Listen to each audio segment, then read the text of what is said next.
Assalamualaikum warahmatullahi wabarakatuh. Saya Nisha Putri Skandar Sibuan dari kelas 11 MIPA 2. Nah, di sini saya akan menjelaskan sedikit biografi dan sejarah perjuangan dari seorang proklamator yang dicatat dalam sejarah Indonesia sebagai pengetik naskah proklamasi kemerdekaan Republik Indonesia. Nah, maka dari itu, mari simak kelanjutan video ini. Muhammad Ibnu Sayuti atau yang biasa dikenal sebagai Sayuti Melik merupakan pria kelahiran Sleman, Yogyakarta, 22 November 1908, lalu meninggal di Jakarta pada tanggal 27 Februari 1989 pada umur 80 tahun. Dia adalah suami dari Surastri Karma Trimurti, seorang wartawati atau aktivis perempuan di zaman pergerakan dan zaman setelah kemerdekaan. Pria kelahiran 1908 ini merupakan anak dari Abdul Muin alias Parto Prawito, seorang bekal jajar atau kepala desa di Sleman, Yogyakarta. Sedangkan ibunya bernama Sumilah. Pendidikannya dimulai dari sekolah Ongkoloro tingkat SD di desa Srowolan sampai kelas 4 dan diteruskan sampai mendapat ijazah di Yogyakarta. Nasionalisme sudah sejak kecil ditanamkan oleh ayahnya kepada Sayuti kecil. Ketika itu, ayahnya menentang kebijaksanaan pemerintah Belanda yang menggunakan sawahnya untuk ditanami tembakau. Ketika belajar di sekolah guru di Solo pada tahun 1920, ia belajar nasionalisme dari guru sejarahnya yang berkebangsaan Belanda, yaitu H.A. Zuring. Pada usia belasan tahun itu, ia sudah tertarik membaca majalah Islam bergerak pimpinan, karya K.H. Misbah di Kaumam Solo, yaitu ulama yang berhaluan kiri. Ketika itu, banyak orang termasuk tokoh Islam memandang Marxisme sebagai ideologi perjuangan untuk menentang penjajahan. Dari Kiai Misbah, ia belajar Marxisme. Perkenalannya yang pertama dengan Bung Karno terjadi pada tahun 1926 di Bandung. Tulisannya mengenai politik menyebabkan ia ditahan berkali-kali oleh Belanda. Pada tahun 1926, ia ditangkap Belanda karena dituduh membantu PKI dan selanjutnya dibuang ke Boven di Gulp pada tahun 1927 sampai 1933. Tahun 1936, ia ditangkap Inggris, dipenjara di Singapura selama setahun. Setelah diusir dari wilayah Inggris, ia ditangkap kembali oleh Belanda dan dibawa ke Jakarta, lalu dimasukkan ke sel Gang Tengah pada tahun 1937 sampai 1938.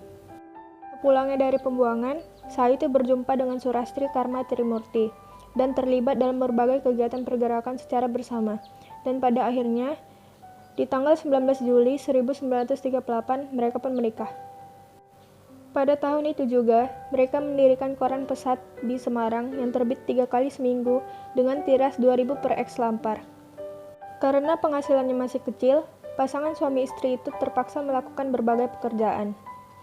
Dari redaksi hingga urusan percetakan, dari distribusi dan penjualan hingga langganan. Trimurti dan Sayuti Melik bergiliran keluar masuk penjara akibat tulisan mereka yang mengkritik tajam pemerintah Hindia Belanda. Sayuti sebagai bekas tahanan politik yang dibuang ke Boven di Gulp selalu dimata-matai Dinas Intel Belanda atau PID. Pada zaman pendudukan Jepang, Maret 1942, koran Pesat diberedar Jepang. Trimurti ditangkap Kempotai, dan Jepang juga mencurigai Sayuti sebagai orang komunis. Pada 9 Maret 1943, diresmikan berdirinya Putera, Pusat Tenaga Rakyat, yang dipimpin oleh 4 sekawan, yaitu Soekarno, Muhammad Hatta, Ki Hajar Dewantara, dan Kiai Mas Mansur. Saat itu, Soekarno meminta pemerintah Jepang untuk membebaskan Trimurti, lalu membawanya ke Jakarta untuk bekerja di Putera, dan kemudian di Jawa Hokokai, Himpunan Kebaktian Rakyat Seluruh Jawa. Lalu Trimurti dan Sayuti Melik dapat hidup relatif tentram. Sayuti terus berada di sisi Bung Karno. Pada tanggal 7 Agustus 1945, dibentuk Panitia Persiapan Kemerdekaan Indonesia atau PPKI yang diketuai oleh Insinyur Soekarno menggantikan Badan Penyelidik Usaha Persiapan Kemerdekaan Indonesia yang dibubarkan dengan cepat. Anggota awalnya adalah 21 orang. Selanjutnya, tanpa sepengetahuan Jepang, keanggotaannya bertambah 6 orang, termasuk di dalamnya adalah Sayuti Melik. Pada peristiwa Rengas Dengklok, Sayuti Melik termasuk dalam kelompok Menteng 31 yang berperan dalam penculikan Soekarno dan Hatta pada tanggal 16 Agustus 1945. Para pemuda pejuang termasuk Khairul Saleh, Sukarni, dan Wikana bersama Sudanco Singgih, salah seorang anggota PETA, dan pemuda lainnya membawa Soekarno bersama Fatmawati dan Guntur yang baru berusia 9 bulan dan Hatta ke Rengas Dengklok. Tujuannya adalah agar Insinyur Soekarno dan Dr. Andes Muhammad Hatta tidak terpengaruh oleh Jepang. Di sini mereka kembali meyakinkan Soekarno bahwa Jepang telah menyerah dan para pejuang telah siap untuk melawan Jepang apapun resikonya. Di Jakarta, golongan muda, Wikana, dan golongan tua yaitu Mr. Ahmad Subarjo melakukan perundingan. Lalu, Mr. Ahmad Subarjo menyetujui untuk memproklamasikan kemerdekaan Indonesia di Jakarta. Maka diutuslah Yusuf Kunto untuk mengantar Ahmad Subarjo ke Rengas Dengklok. Mereka menjemput Insinyur Soekarno dan Dr. Andes Muhammad Hatta kembali ke Jakarta. Mr. Ahmad Subarjo berhasil meyakinkan para pemuda untuk tidak berburu-buru memproklamasikan kemerdekaan. Konsep naskah proklamasi disusun oleh Bung Karno, Bung Hatta, dan Ahmad Subarjo di rumah Laksamana Muda Maeda, beserta wakilnya para pemuda, yaitu Soekarni dan Said Melik. Masing-masing sebagai pembantu Bung Hatta dan Bung Karno ikut menyaksikan peristiwa tersebut. Setelah selesai, dini hari 17 Agustus 1945, konsep naskah proklamasi itu dibacakan di hadapan para hadirin. Namun para pemuda menolaknya.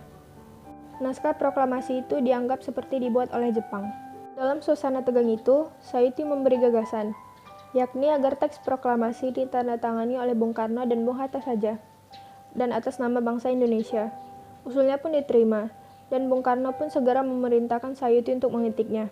Ia mengubah kalimat wakil-wakil bangsa Indonesia menjadi atas nama bangsa Indonesia. Setelah Indonesia merdeka, ia menjadi anggota Komite Nasional Indonesia Pusat, atau KNIP. Pada tahun 1946, atas perintah Mr. Amir Syarifuddin, ia ditangkap oleh pemerintah Republik Indonesia karena dianggap sebagai orang dekat Persatuan Perjuangan, serta dianggap bersekongkol dan turut terlibat dalam peristiwa 3 Juli 1946. Setelah diperiksa oleh Mahkamah Tentara, ia dinyatakan tidak bersalah. Ketika terjadi agresi militer Belanda II, ia ditangkap Belanda dan dipenjarakan di Ambarawa. Ia dibebaskan setelah selesai KMB. Tahun 1950, ia diangkat menjadi anggota MPRS dan DPR GR sebagai wakil dari Angkatan 45 dan menjadi wakil cendekiawan. Sebenarnya, Sayuti dikenal sebagai pendukung Soekarno. Namun ketika Bung Karno berkuasa, Sayuti justru tak terpakai. Dalam suasana yang gencar-gencarnya memasyarakatkan Nasakom, dialah orang yang berani menentang gagasan Nasakom, yaitu nasionalisme, agama, dan komunis. Ia mengusulkan agar mengganti nama Nasakom menjadi Nasasos, dengan mengganti unsur kom menjadi sos, yaitu sosialisme. Ia juga menentang pengangkatan Bung Karno sebagai presiden seumur hidup oleh MPRS. Tulisannya, Belajar Memahami Soekarnoisme, dimuat di sekitar 50 koran dan majalah, lalu kemudian dilarang. Artikel bersambung itu menjelaskan perbedaan Marxisme, ajaran Bung Karno, dan Marxisme-Leninisme, doktrin PKI. Ketika itu, Sayuti melihat PKI hendak membonceng karisma Bung Karno. Setelah Orde Baru, nama Sayuti Melik berkibar lagi di kancah politik. Ia menjadi anggota DPR MPR mewakili Golkar hasil pemilu tahun 1971 dan pemilu tahun 1977. Sayuti Melik pun meninggal pada tanggal 27 Februari 1989 setelah setahun sakit dan dimakamkan di TMP Kalibata.